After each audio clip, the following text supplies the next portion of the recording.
ሰላም እንዴት ናችሁ? በያላችሁበት ሰላማችሁ ይብዛ። አማርኛ ማንበብና መጻፍ የማትችሉ ከሆነ የትም አትሄዱ። ኑ ከዚህ ፊደልንም ቃልንም ባንድ ማወቅ ትችላላችሁ ማለት ነው። ዛሬ የምናየው ፊደላትን ተጠቅመን እንዴት ቃላትን መመስረት እንደምንችል እናያለን ማለት ነው። ለአካውንቱ አዲስ ከሆናችሁ የፕላስ ምልክቷን ጫን ብላችሁ ቤተሰብ እንሆን። ይሁን ደግሞ ላይክ፣ ኮሜንት፣ ሼር፣ ኮፕሊንግ ማድረጋችሁን እንዳትረሱ ማለት ነው። አሁን ወደ ትምህርቱ እንሄዳለን። ተከተሉኝ። ዛሬ የምናየው ሀ መ እንዲሁም ሰ እንዴት ቃላትን መመስረት እንደምንችል እናያለን ማለት ነው። በደንብ ተከተሉ። ለምሳሌ ፊደሎች አሉ አይደለ? ከሀ እስከ ሆ። ለምሳሌ ሀ፣ ሁ፣ ሂ፣ ሃ፣ ሄ፣ ህ፣ ሆ፣ መ፣ ሙ፣ ሚ፣ ማ፣ ሜ፣ ም፣ ሞ። ከዚህ ላይ ደግሞ ሰ፣ ሱ፣ ሲ፣ ሳ፣ ሴ፣ ስ፣ ሶ። ሶስት ፊደሎች አሉ። የማን ቤት? የሀ ቤት፣ የመቤትና የሰቤት። በእነዚህ ፊደሎች እንዴት ቃላትን እንመሰርታለን? በደንብ ተከተሉ። ለምሳሌ ሀ ብለን ሀብል፣ ሀብል፣ ሀብል፣ ሀብላ፣ ሀብል።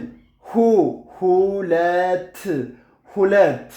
ሂ ሂደት፣ ሂደት።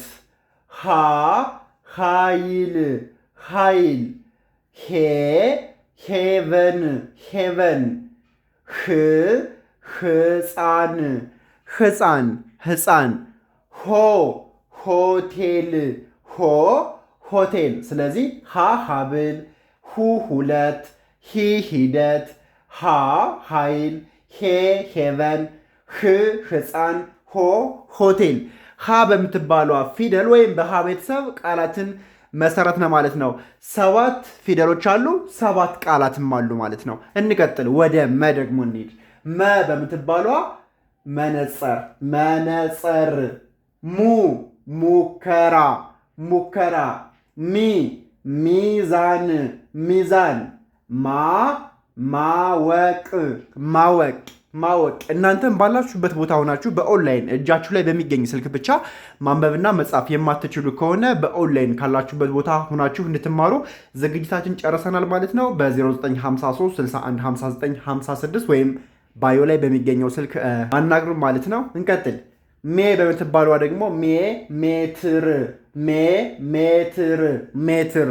ም ምግብ፣ ምግብ፣ ምግብ።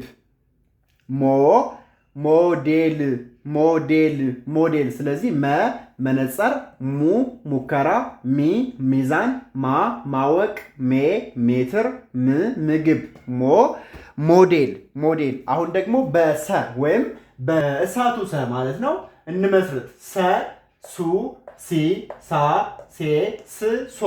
ሰ ሰማይ፣ ሱ ሱዳን፣ ሲ ሲዳማ፣ ሳ ሳምንት፣ ሴ ሴቶች፣ ስ ስደት፣ ሶ ሶሪያ። በጣም አሪፍ። ስለዚህ የሰ ቤተሰብም 7 ናቸው። 7 ቃላትን መሰረት ነው ማለት ነው። ሀ መ ሰ። በቀጣይ ቪዲዮ ደግሞ ለን ሰንና ረን እናያለን ማለት ነው በክፍል 2። ይሄን እንደ ክፍል 1 ያዙትና በቀጣይ ደግሞ ለን ሰን ረን እናያለን ማለት ነው። እስከዛው የፕላስ ምልክቷን ጫን ብላችሁ ቤተሰብ እንሆን። አማርኛ ማንበብና መጻፍ ተቸግራችሁ ከሆነ ይህ ቻናል ለእናንተ ነው። ፎሎ አድርጉት፣ ይጠቅማችኋል። በቀጣይ እስከንገናኝ ሰላማችሁ ይብዛልኝ ቤተሰብ።